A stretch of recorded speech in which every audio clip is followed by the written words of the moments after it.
আপনারা তো অনেক রকম ভর্তাই খেয়েছেন, কিন্তু আজ আমি এমন একটা ভর্তার রেসিপি নিয়ে এসেছি যা একবার বানালে বারবার খেতে ইচ্ছে হবে। চলুন দেরি না করে শুরু করি আজকের রান্না। নমস্কার, আমি শুভজিৎ, আপনারা দেখছেন হট প্যানার।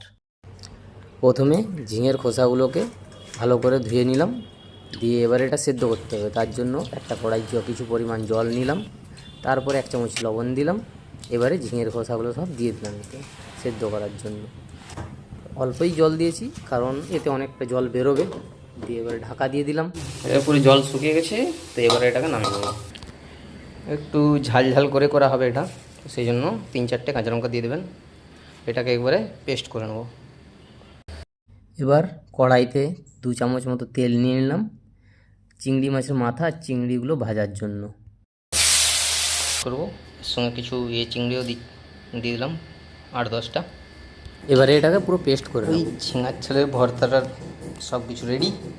এটা হচ্ছে চিংড়ি মাথা, চিংড়ি মাছের পেস্ট, আর এটা হচ্ছে ঝিঙার যে চপাটা সেটা সেদ্ধ করা পেস্ট। চলো রেডি। এবারে এটা কড়াই বসাই। কড়াতে তেল দিয়ে দিলাম, 1 চামচ কালো জিরে দিলাম, তার সঙ্গে 2 চামচ মতো রসুন। এবার এটাকে ভালো করে ভেজে নেব। এবার ঝিঙার খোসার পেস্টটা দিয়ে দিলাম, দিয়ে এটাকে আস্তে আস্তে যতক্ষণ না কালারটা চেঞ্জ হচ্ছে আর ভালোভাবে শুকনো হচ্ছে, এটা যতক্ষণ না পুরো একদম জলটা শুকনো হয় ততক্ষণ এইভাবে নেড়ে নেড়ে ভাজো। তো ভাজা হোক। এবারে এর সাথেই চিংড়ি মাছের এটা পেস্টটা আপনারা দিয়ে দিতে পারেন। প্রবলেম হচ্ছে আমাদের বাড়িতে সবাই চিংড়ি মাছ খায় না, তো সেই কারণে আমি কিছুক্ষণ পরে চিংড়ি মাছটা দেবো। আপনারা চাইলে একসাথেও দিয়ে দিতে পারছেন। এবারে কালারটা কতটা চেঞ্জ হয়েছে, এইরকম হয়ে গেলে যারা চিংড়ি মাছ খান না তাদের জন্য এত দূর পর্যন্তই।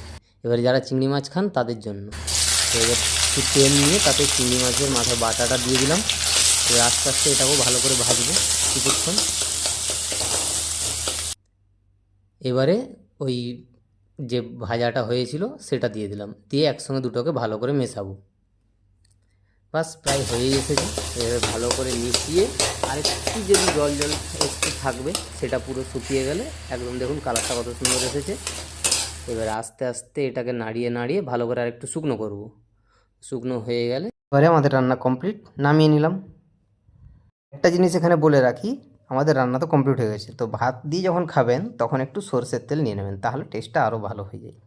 তো দেখলেন আজকে এই রান্নাটা কেমন লাগলো, আপনারা কমেন্ট করে জানাবেন। ভালো লাগলে একটা লাইক করবেন, শেয়ার করবেন, সাবস্ক্রাইব করতে ভুলবেন না। নমস্কার, বাই বাই।